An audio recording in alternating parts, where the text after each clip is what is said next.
I think last month was a little bit too, how should I put this, serious?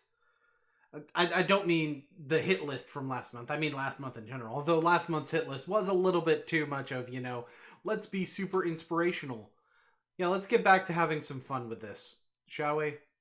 Because that's part of the reason I did it this way. And I do feel like it's more fun this way. But, let's find some songs that are more fun to talk about. This is the hit list for April 2017. Well, good to know that the shit is still bubbling to the top of the charts. I mean, oh my god, was this kind of painful to listen to.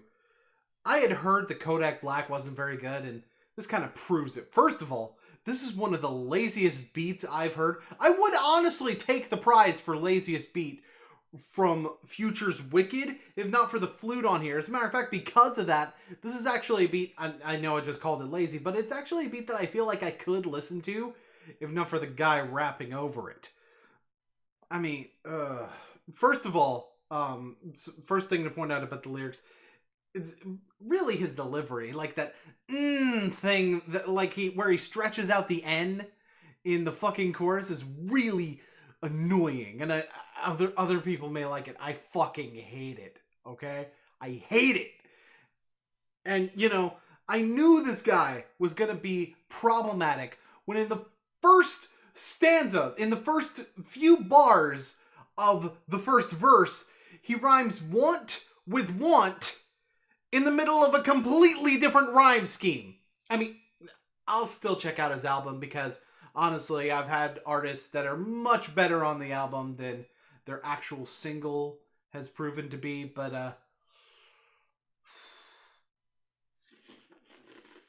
let's just say my expectations are low. I mean, they're not designer low or anything, but they're low. Seeing you got ritualistic. Hiya, Drake. Nice to see you here again. Okay, the song wouldn't really be that bad if not for Drake's, how should I put this? Drakeisms. You know the ones. For a song called Passion Fruit, he really doesn't sound very passionate when he's singing this song. And yeah, I know, that's a pretty stereotypical complaint about Drake, but it's definitely pretty bad here. This really has some interesting beat work. I think the beginning part with the vocal sample was very interesting, but in the end, it really just kind of left me confused.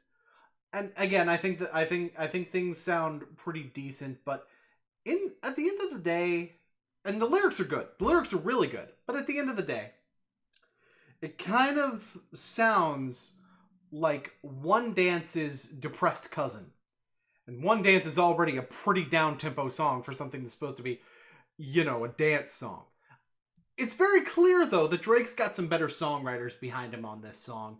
And it's no wonder this song is better when you consider that one of those writers is Don McLean, who wrote American Pie, which is a very timeless song and a very classic song. It's no wonder the lyrics to this turned out so much better, because you have someone who knows how to craft lyrics very well. I just kind of wish Drake would do what got him into the entertainment industry in the first place and emote. The thing about Bruno Mars is that it can be very difficult to have something new to say about him if you've already talked about him, but I haven't already talked about him, so here we go. The thing about Bruno is that he's very over the top, and while that sometimes works to his detriment when he's giving a more emotional song, let me just adjust my chair here. While that can be to his detriment when he's doing that, it can also be to his advantage when he's doing what he's doing nowadays, which is taking older genres that are much more about giving off a good vibe and just entertaining the audience, where that's really your goal there. You're not even trying to be emotive. You're just trying to entertain. Like, the over-the-topness really works well when you're just trying to entertain, and he's translating these older styles into modern music, and that works to his advantage. It worked to his advantage in Uptown Funk, worked to his advantage in 24 Karat Magic, and it also worked to his advantage here in this song that I can't remember the name of at the moment, but it was already on the screen, so I don't care. But the thing about it is, this song really feels a bit more niche than 24 Karat Magic did, although it's currently number 2 on the pop charts at the point when I was writing this, so fuck if I know, right? Um, and you know, I think it's a pretty good song. Again, I don't think it has quite the staying power of 24 Karat Magic, although it's interesting to see a little bit more of that emotive side of Bruno Mars kind of slipping into some of the pure entertainment songs. I think having a balance between those two can make for some very fun to listen to and provocative music. You know, the most confusing thing about this is how similar this song is to Roses, a song that I've stated I felt was very generic, but I really enjoy this one much more. Now, that's not to say that Roses is a bad song. Listening back to it, it's a very well-constructed song, but I think listening to these side by side, I kind of get an impression of why I felt Roses was a bit more generic, while this had much more identity to it. First of all, choice of singer. Nothing against the singer, Roses. Nothing against her whatsoever. She's not as good as Chris Martin. I'm sorry. And Chris Martin is also a much better lyricist. He's much better at writing lyrics. So I think that certainly served to this song's advantage. The song actually kind of felt a bit more like a Coldplay song. And I think that's part of the reason I gravitated towards this. But again, they use very similar synth lines. But the difference is Roses didn't really change it up as much. And Roses really stuck with those heavy tones throughout. Whereas with this song, we had more of the lighter tones being interspersed with those heavy tones. Like instead of just that large synth, and I don't mean heavy as in low, I mean heavy as in like it's hard to describe a heavy sound without describing it in a way that would make sense to describe a low sound as, but basically loud, I guess, would be basically songs that sound like they should be loud. You know what I'm saying? Everything in Roses sounds like it's meant to be loud. Whereas things here, it sounds like there's sounds that are going across the spectrum of how loud they're supposed to be, in a sense. Basically, it sounds a little bit more balanced, if that makes any sense. And when you hear lighter sounds being elevated to the point to equal out with the heavy sounds, like with the little piano tapping, I think that really works well. And I'd like to note how they do so much change up with the synth just by adding the piano and doing some different things with the drums. And even at the end, they have like this vocoder sort of breakdown. And yeah, that's a little bit stereotypical, but you know, they put it at the right place where it's not really distracting. It's just there at the end to kind of close everything out.